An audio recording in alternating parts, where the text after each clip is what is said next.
Shalom a todos, sejam bem-vindos ao canal. Eu espero que o conteúdo apresentado aqui seja útil para todos vocês e que contribua para o seu crescimento espiritual. Antes de tudo, eu preciso me apresentar, já que nos últimos vídeos eu não fiz isso de forma apropriada. Não foi por nenhuma razão especial, foi simplesmente por inexperiência em fazer vídeos para o YouTube. Bom, me chamo Wellington, tenho 30 anos de idade. Eu cresci no meio cristão, portanto tudo que eu falar e tudo que eu apresentar aqui nesse vídeo e nos próximos, falarei por conhecimento de causa. Sou uma pessoa que busca verdades e que por muito tempo venho estudando as escrituras sagradas. No momento, o meu maior objetivo é espalhar a mensagem sobre o que eu acredito. Optei por fazer vídeos nesse formato para que a mensagem seja o foco e não o mensageiro. Não criei esse canal para gerar polêmica, tampouco para ficar famoso, mas sim para propagar aquilo em que eu acredito. Nesse vídeo trarei, de forma sumariada, informações sobre o desenvolvimento do cristianismo e a real identidade da igreja primitiva. Aviso: o objetivo desse canal é incentivar as pessoas a estudarem as escrituras e que cada um busque a verdade por si mesmo. Observe que sou apenas uma pessoa aleatória no YouTube e estou compartilhando minha experiência e opiniões. Estou compartilhando recursos, ferramentas e informações que acredito que podem causar impacto em sua vida. Porém, nunca poderei ser responsável pelo seu crescimento espiritual e pelo seu conhecimento bíblico. A maioria das pessoas está acostumada a ouvir e acatar ideias passadas por pregadores, líderes religiosos, gurus, teólogos, entre outros, sendo levados por todo tipo de ventos e doutrina. O Messias bem profetizou que nestes dias haveriam falsos profetas e líderes, também falsos messias e ensinamentos de demônios. Acredito que a verdade está ao nosso alcance e temos que trabalhar para desconstruir crenças enganosas e produzir mudanças de paradigma.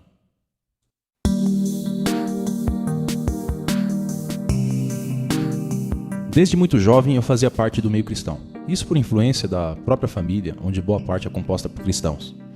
Na minha mente surgem memórias da época de escola, numa ocasião onde minha escola recebeu a visita dos Gideões missionários. Isso foi em meados de 2005.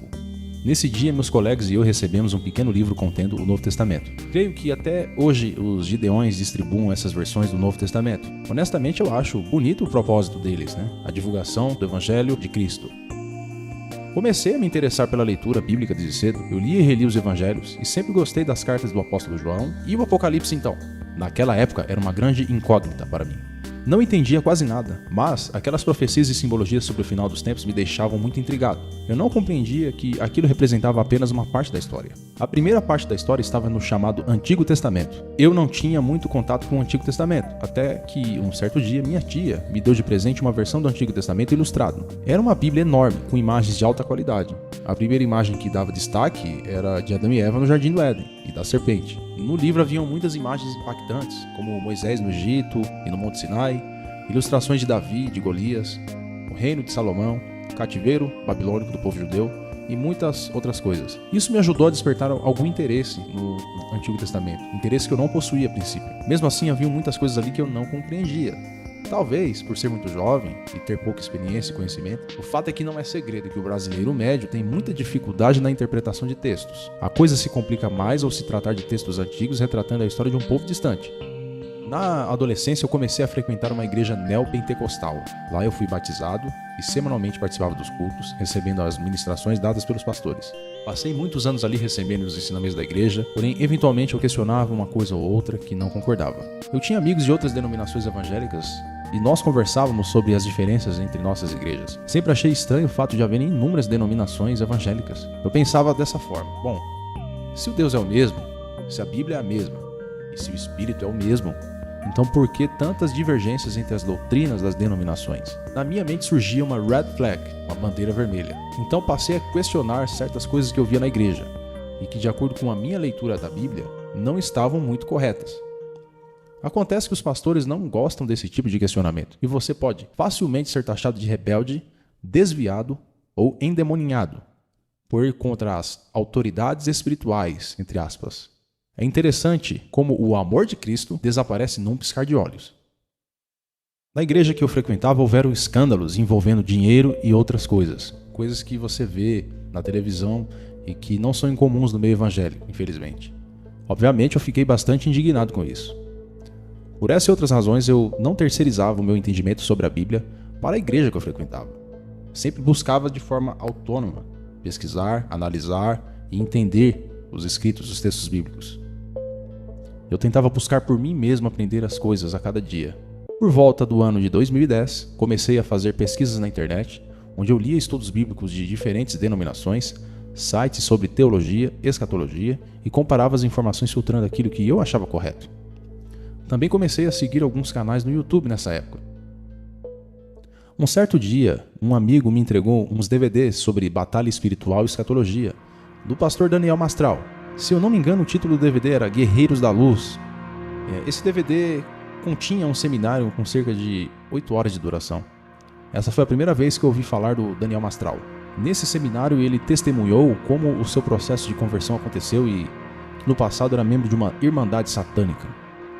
De cara percebi que Daniel tinha uma oratória muito boa, porque aquelas 8 horas de seminário passaram muito rápido para mim. Uma das coisas que mais me chamou a atenção foi ele ter revelado que existem seitas que infiltram pessoas nas igrejas com propósitos espúrios para poder desvirtuar as congregações. Isso me fez lembrar do livro de Atos e das cartas dos apóstolos, onde vemos que já naquela época haviam pessoas infiltradas nas congregações, introduzindo mentiras e levando as pessoas ao pecado. Isso explica o porquê de certas atitudes estranhas e incoerentes de certos líderes religiosos. Isso não é nada novo, e sempre aconteceu. Também tem a questão dos mercadores da fé, que tratam da religião como fonte de enriquecimento às custas das pessoas. As pessoas leigas, as pessoas ignorantes, as pessoas que não têm muito conhecimento sobre as escrituras. Mas isso também é algo que já existia nos tempos antigos. Não é à toa que nos últimos dias o amor e a fé se esfriarão.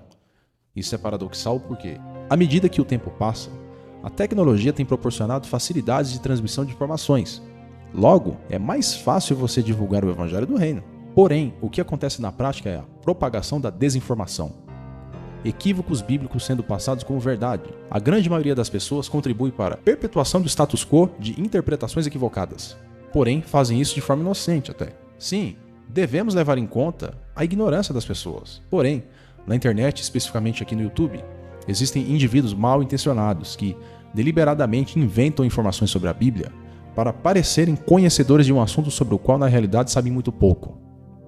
E eles conseguem isso pela exploração da barreira linguística entre os idiomas antigos, como o hebraico, aramaico e grego, e os idiomas modernos do Ocidente, como o inglês e português. As pessoas no geral não têm acesso aos idiomas originais da Bíblia, portanto não conseguem verificar os fatos. Uma vez que passei a entender essa realidade, ficou muito mais fácil descartar as mentiras e as desinformações. Eu não condeno toda a cristandade e sei que existem pessoas muito boas e sinceras. Mas, infelizmente, até as pessoas boas podem estar equivocadas de diversas formas. Erros acontecem, e todos nós passamos por isso.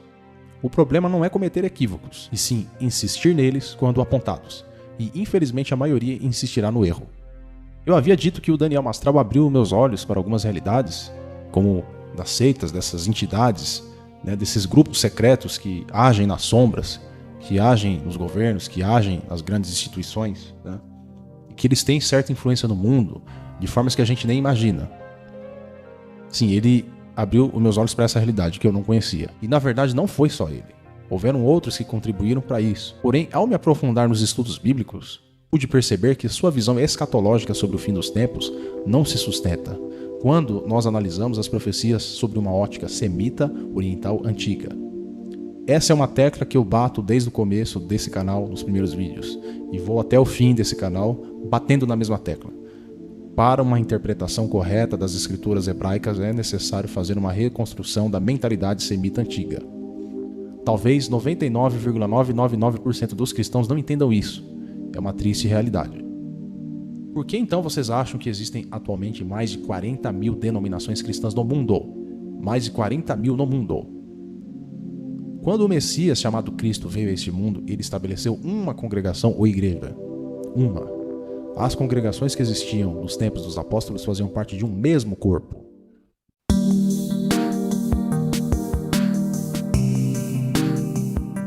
Então Barnabé foi a Tarso procurar Saulo. Quando o encontrou, levou-o para Antioquia. Ali permaneceram com a igreja um ano inteiro, ensinando a muitas pessoas. Foi em Antioquia que os discípulos foram chamados de cristãos pela primeira vez. Atos 11 versos 25 e 26. Antioquia da Síria era a capital da província romana da Síria. No século I, era uma das 3 maiores cidades do Império Romano, juntamente com Roma e Alexandria. No primeiro século tinha cerca de 500 mil habitantes. Ela está localizada no sul da Turquia, quase na fronteira com a Síria. De acordo com Atos 11:26, o termo cristão, grego Christianos, que significa seguidores de Cristo, em referência aos discípulos de Yeshua, foi o termo usado pelos habitantes de Antioquia. O termo cristão foi usado de forma pejorativa para depreciar os discípulos. Além de Atos 11:26, ele aparece mais 2 vezes no Novo Testamento, onde podemos constatar esse fato. Atos 26:28. Então Agripa disse a Paulo: Você acha que em tão pouco tempo pode convencer-me a tornar-me cristão? Os judeus conspiraram contra Paulo por pregar o evangelho, então o mesmo foi preso e seria julgado. Paulo foi levado para uma audiência diante de Félix, Festo e o rei Agripa. Então Paulo começou a contra-argumentar em sua defesa, expondo a verdade sobre a ressurreição. Então o rei Agripa interrompeu o discurso de Paulo e disse: Você acredita que pode me convencer a tornar-me cristão em tão pouco tempo? Note que foi Agripa que intitulou Paulo e os discípulos como cristãos. Paulo nunca se declarou assim. 1 Pedro 4 versos 14 a 16. Se vocês forem insultados por causa do nome de Cristo, abençoados serão, pois o glorioso Espírito de Deus repousa sobre vocês. Se sofrerem, porém, que não seja por matar, roubar, causar confusão ou intrometer-se em assuntos alheios.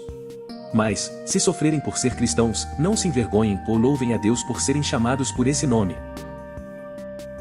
Aqui verificamos que os discípulos eram insultados por causa do nome de Yeshua e que não deveriam se envergonhar por serem chamados cristãos.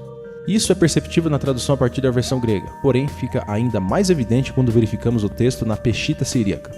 O texto diz: E se vocês forem insultados por causa do nome de Meshirá, que é Messias em aramaico, vocês serão felizes, pois o Espírito da glória de Elohá, Elohá é Deus em aramaico, o Espírito da glória de Elohá repousa sobre vocês.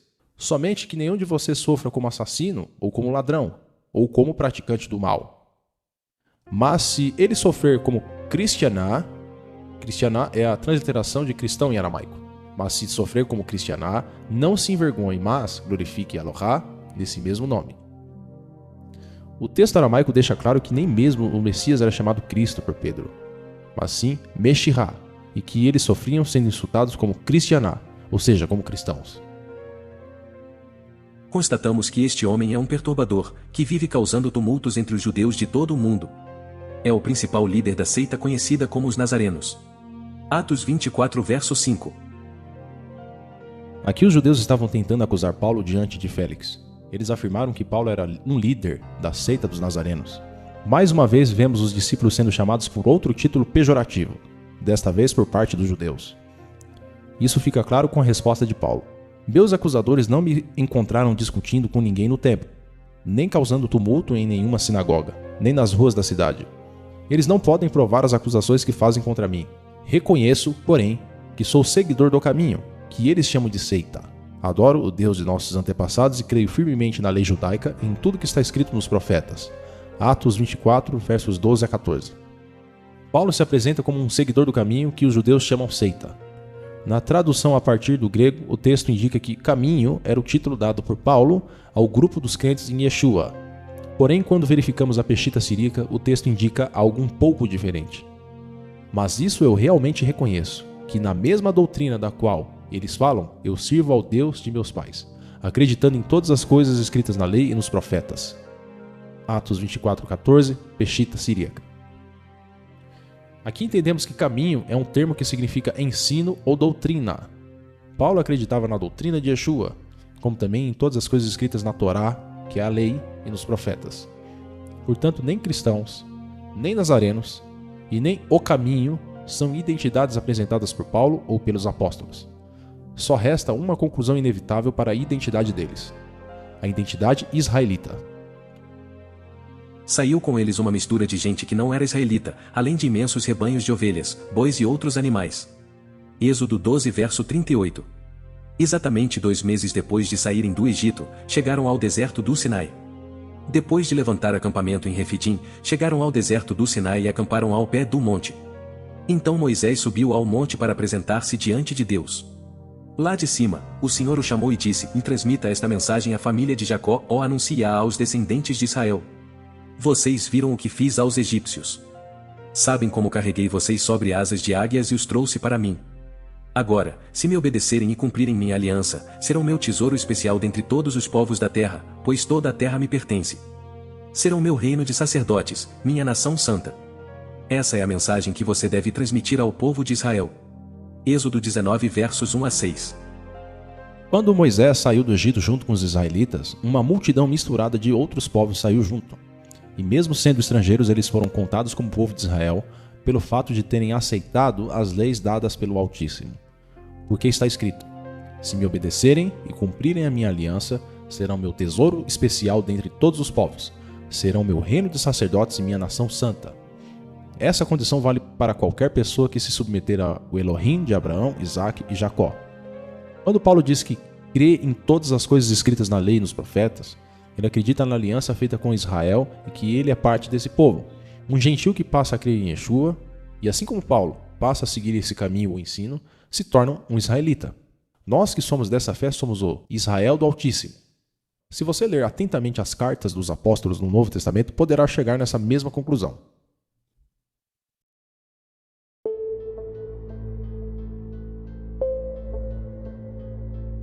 Historicamente, com o passar dos séculos, os crentes em Yeshua adotaram esses títulos para si, se denominando cristãos e também nazarenos.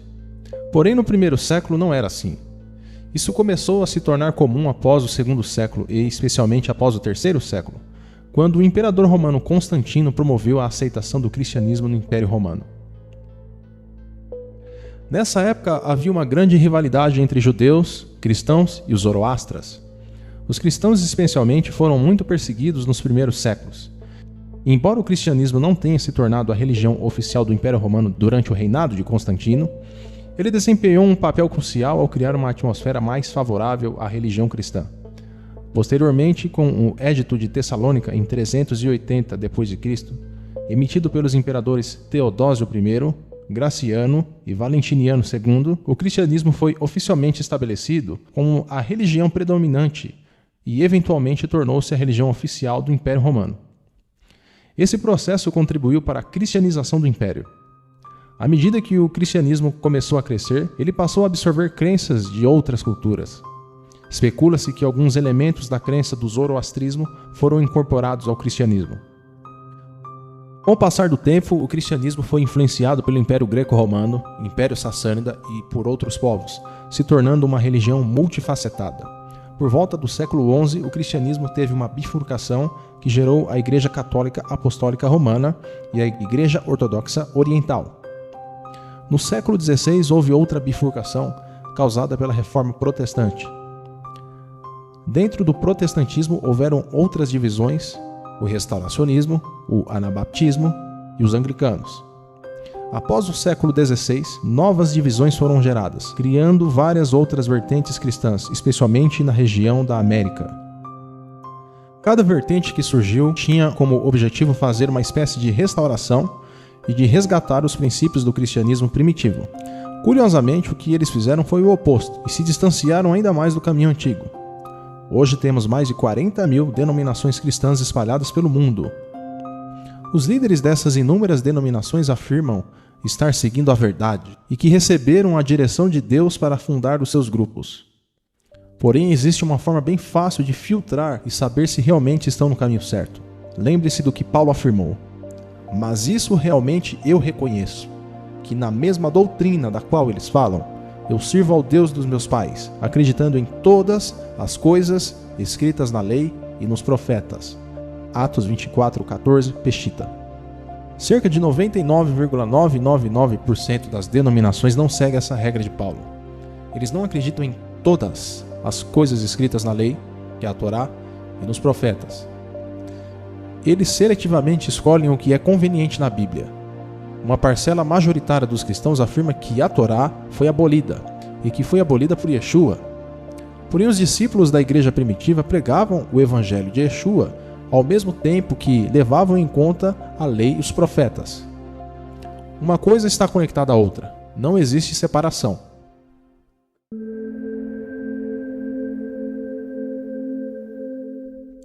Cada ramificação do cristianismo defende um ponto em comum, de acordo com a sua interpretação da Bíblia. Em alguns pontos eles estão corretos, em outros totalmente equivocados. Os pentecostais, por exemplo, defendem a ideia de que o batismo com o Espírito Santo gera como consequência o dom de falar em línguas estranhas. Os calvinistas acreditam na predestinação e que, uma vez salvo, a pessoa não pode se desviar da fé.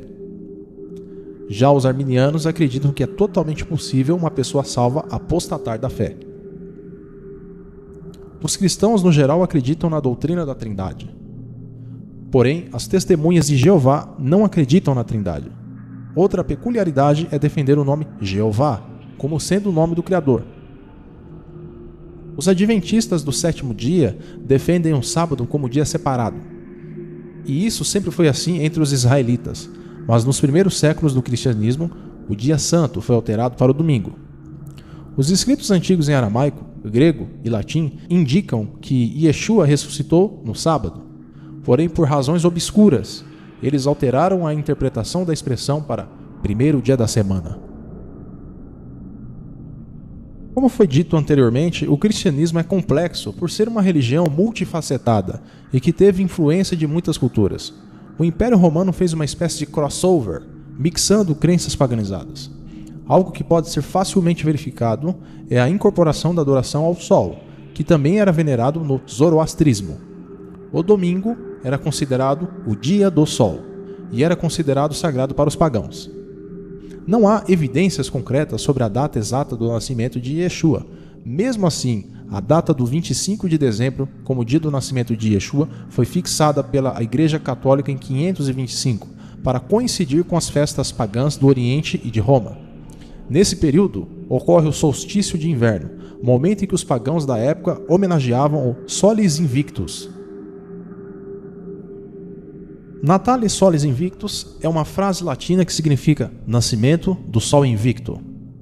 Na tradição persa, o dia 25 de dezembro era o dia em que o sol ressurgia vitorioso. Era o momento em que o sol de Mitra nascia, sempre vitorioso sobre as trevas. Sol Invicto foi o deus sol oficial do Império Romano e, posteriormente, um patrono de soldados, também conhecido pelo nome completo, Deus Sol Invicto. Em 25 de dezembro de 274 d.C., o imperador romano Aureliano tornou um culto oficial ao lado dos cultos romanos tradicionais. É quase nula a chance de Yeshua ter nascido no Natal, comemorado pelos cristãos ocidentais do dia 25 de dezembro. No hemisfério norte, o inverno ocorre nos meses de dezembro, janeiro e fevereiro de cada ano. Portanto, se Jesus ou Yeshua tivesse nascido em algum desses meses, seria uma época muito fria e não faria nenhum sentido o fato de existirem pastores e rebanhos acampados à noite sobre as colinas da Judéia, conforme Lucas 2, verso 8. Eu acredito que a maior parte das pessoas que vieram para esse canal já foram cristãos e alguns são até hoje. No meu caso, particularmente falando, eu era membro de uma igreja cristã pentecostal. Durante minhas pesquisas e questionamentos ao longo dos anos, percebi que toda essa divergência ocorre principalmente pela deturpação dos textos bíblicos, por pessoas que aproveitam a barreira linguística entre hebraico, aramaico e os idiomas atuais, principalmente os ocidentais. Indiscutivelmente, para uma correta compreensão das Escrituras, é necessário reconstruir a linha de pensamento semita em torno dos textos. Honestamente, não vejo praticamente ninguém fazer isso. O que vejo são teólogos helenizados, que mesmo conhecendo o hebraico, raciocinam com uma linha de pensamento greco-romana. Até o próprio judaísmo sofre com isso. Aliás, judaísmo moderno provavelmente é bem diferente da forma de judaísmo do primeiro século, assim como o cristianismo. A antiga Grécia difundiu sua cultura por várias nações no passado. Crenças locais foram se misturando com elementos gregos, gerando o que chamamos de helenismo.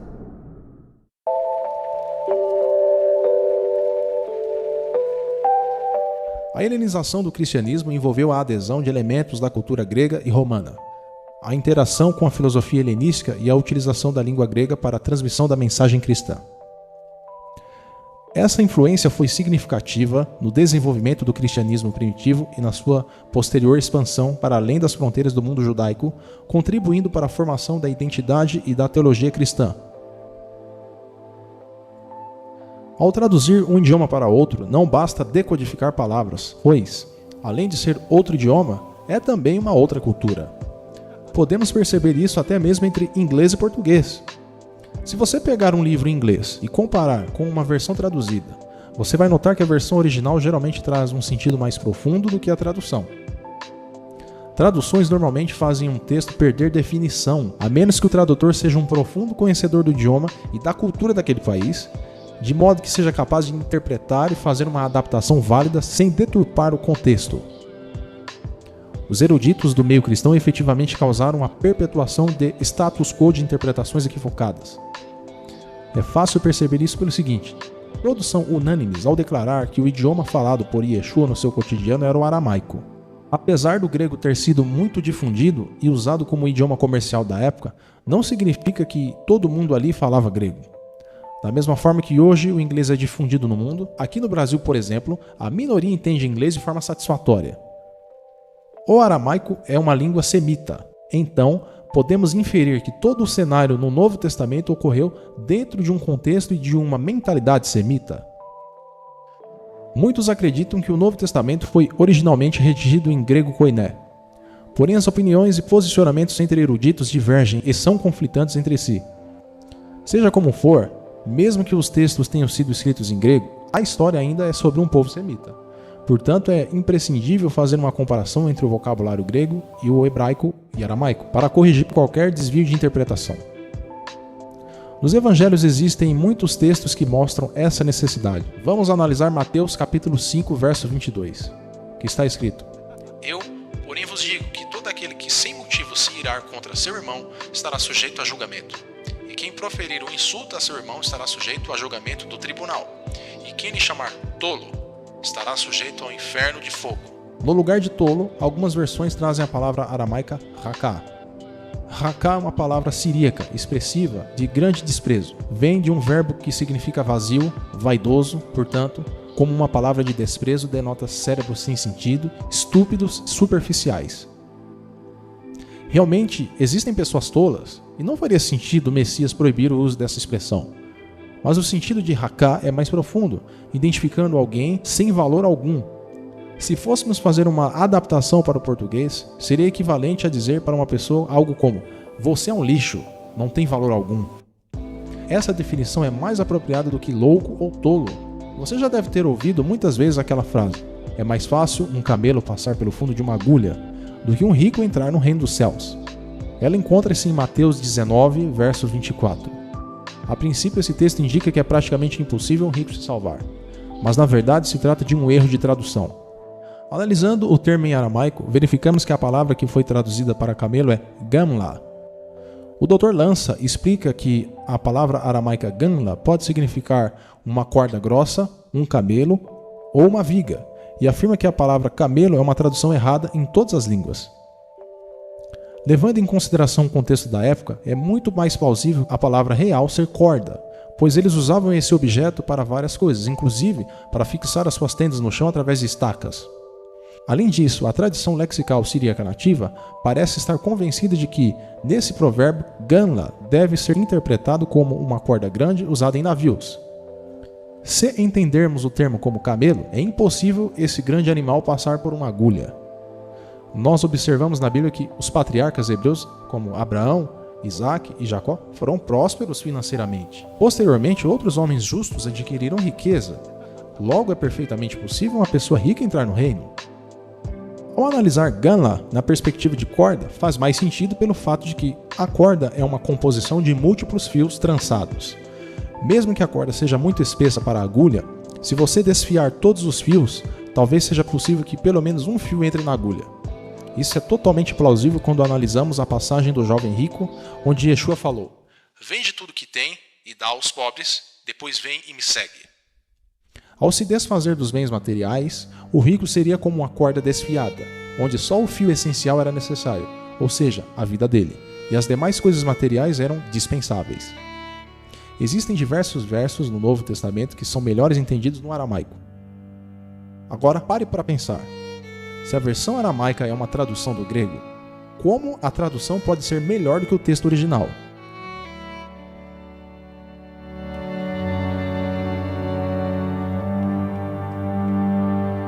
Prestem muita atenção em todas as minhas instruções. Não invoquem o nome de outros deuses, nem mesmo mencionem o nome deles. Êxodo 23:13. Nesse período, Israel tinha acabado de sair do Egito, uma nação com crença politeísta. Os israelitas deveriam se afastar das coisas idólatras aprendidas no Egito. Os povos da região de Canaã também eram idólatras, tendo um panteão de deuses. A Grécia, assim como outros povos, importou esse panteão de deuses, modificando os nomes e algumas características. O vocabulário grego é fundamentado na idolatria. Vários substantivos fazem referência às suas divindades. Na multiplicidade das divindades encontramos Deus da guerra, deusa do amor, deusa da sabedoria, deusa da fertilidade, Deus dos mares, Deus do mundo dos mortos e etc. Existem uma infinidade de atributos atribuídos a esses seres. Por exemplo, a palavra filosofia, que é uma derivação de philos mais Sofia, onde philo significa amante e Sofia é o nome da divindade que personifica a sabedoria. Portanto, a palavra representa o amor a Sofia. Hoje, ao se pesquisar no dicionário, essa palavra terá definições genéricas, sem fazer referência à sua raiz idólatra. Uma das coisas mais importantes que o Criador entregou para o seu povo foi a sua lei. Mas em hebraico a palavra é Torá, que significa mais precisamente uma direção, instrução ou apontar o caminho. Os hebreus tinham uma linguagem cognitiva que usava elementos físicos reais para ilustrar uma ideia. Portanto, uma pessoa sem Torá é uma pessoa perdida pelo caminho que não pode chegar ao destino correto. Já na versão grega, a Torá foi traduzido como nomos. Nomos é, na mitologia grega, o daimon das leis, estatutos e normas. É marido de Eusébia, deusa da piedade, e pai de Dice, deusa da justiça e vingadora das violações da lei. Ou seja, uma palavra que no hebraico significa uma direção ou caminho apontado, no grego se transformou no nome de um demônio. Fica difícil obedecer o mandamento de Êxodo 23:13, que está escrito nem mesmo menciona o nome deles, quando o tempo todo mencionamos nomes de ídolos sem se dar conta disso. Por essa razão, eu acredito que o grego gerou uma verdadeira corrupção do texto bíblico original. Muitos termos especiais perderam seu contexto real, sendo traduzidos para palavras paganizadas e com um sentido totalmente alterado. Os mestres, eruditos e teólogos cristãos, ao invés de tentar recuperar o verdadeiro significado das palavras bíblicas, na verdade propagam uma teologia helenizada. Como resultado, temos erros de tradução, contradições nos textos e a perpetuação da desinformação. Existe muita gente interessada nisso. Boa parte dessa desinformação é proposital. Pessoas poderosas que são antagônicas ao Evangelho e ao povo escolhido pelo Criador. Esses entes se infiltram nas grandes religiões, trazendo uma contaminação no entendimento das Escrituras, para que a maioria não alcance a verdade. Isso é potencializado por espíritos enganadores que operam no mundo. Por essa razão existem muitas vozes clamando mentiras por todo canto. Para prejudicar uma congregação, basta corromper as lideranças, então todos os membros serão corrompidos por consequência, principalmente se as pessoas são condicionadas a apenas ouvir e obedecer sem questionar. Geralmente quem questiona é taxado de rebelde, herege e acaba sofrendo um apartheid por parte dos outros membros. Eu já vi esse tipo de coisa acontecer muitas vezes.